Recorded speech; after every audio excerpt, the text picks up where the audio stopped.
নমস্কার। আজ আমি তোমাদের পট্টিগুলো কাটা শেখাবো। ব্লাউজের চাপা পট্টি, বাড়া পট্টি, ওড়েপ পট্টি আর কোমর পট্টি। ভেবেছিলাম সেলাইয়ের সাথে সাথে মানে দেখাবো তোমাদের পট্টিগুলো কাটা, কিন্তু চিন্তা ভাবনা করে দেখলাম যে না, করা যাবে না, কেননা ভিডিওটা যথেষ্ট বড় হয়ে যাবে। তো ওই জন্যই আমি এই পট্টি কাটারই শুধু একটা ভিডিও তোমাদের দিয়ে দিচ্ছি। এবার দেখো মায়েরা কীরকম ভাব, এই যে দুটো গলার ফাঁকা পেয়েছি, এই দুটো গলার ফাঁকা থেকে আমি চাপা পট্টি বাড়া পট্টিটা কেটে নেব।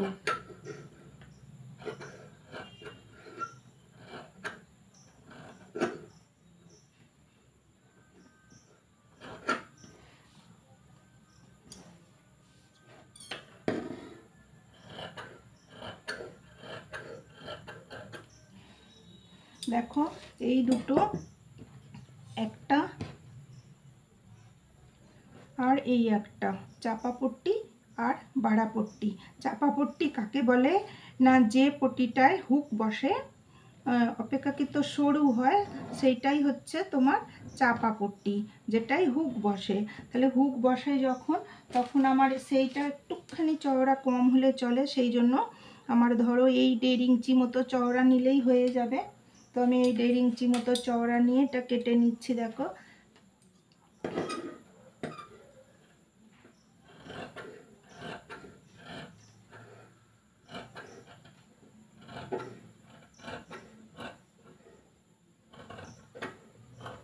নিয়ে এটা চিড়ে নেব, মানে এখান দিয়ে আমি কেটে নেব।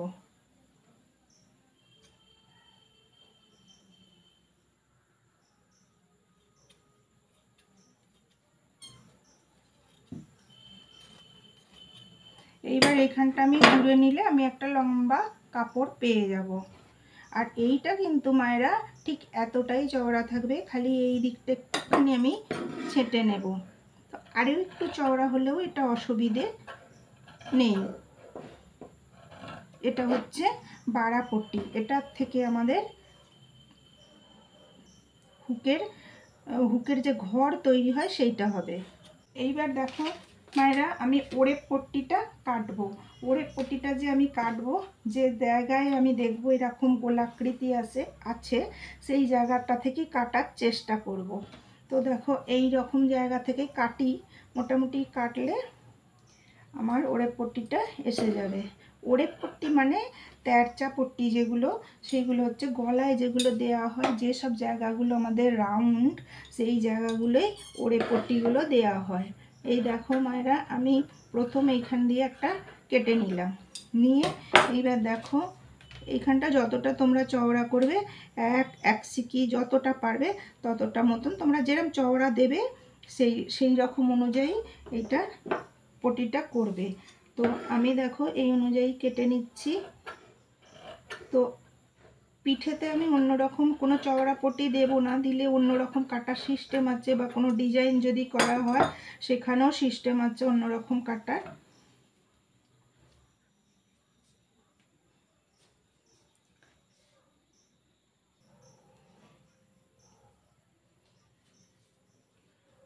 দেখো মায়েরা, এই যে আমি যে দাগগুলো দিয়েছিলাম সোজা উল্টো, সেই দাগগুলো এই জন্যই দিয়েছিলাম। দেখো এই পট্টিতে মোটেও বোঝা যায় না, তবু একটু ড্রয়িং আছে বলে বোঝা যাচ্ছে। এইগুলো সোজা উল্টো বোঝা গেল।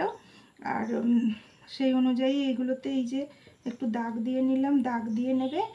আর ওড়ে পট্টিগুলোও ঠিক তাই। দেখো এই দেখো, এই দিকগুলো সব উল্টো, এতেও দাগ আছে আর এতেও দাগ আছে।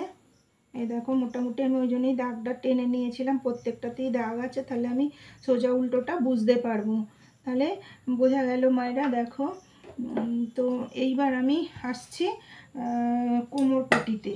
কোমর পট্টি কাপড়গুলো কিন্তু এইটা দেখো চাপা পট্টি আর বাড়া পট্টি কিন্তু আর এদিকে আমি কাপড় কেটেছি, দুটোই আর এদিকে।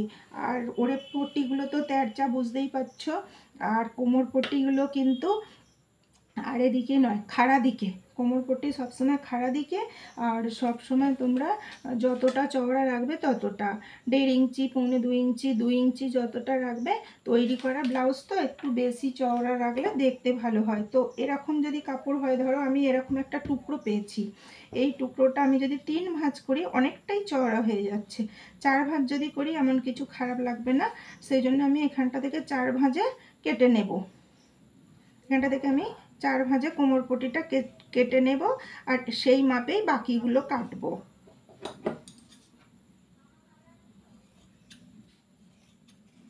মোটামুটি আমরা দেখব যে 26 কোমর এসে গেছে, 26-এর মতো মাপ, তাহলে আর আমি তারপর কাটবো না।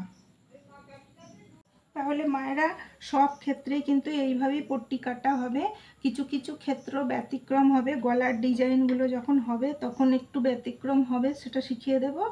আর কোমরে যখন পাড় থাকবে পিছন পাটে তখন একটু অন্যরকম হবে। তাহলে নিশ্চয়ই পট্টি কাটাগুলো তোমরা বুঝতে পেরেছো অবশ্যই। আর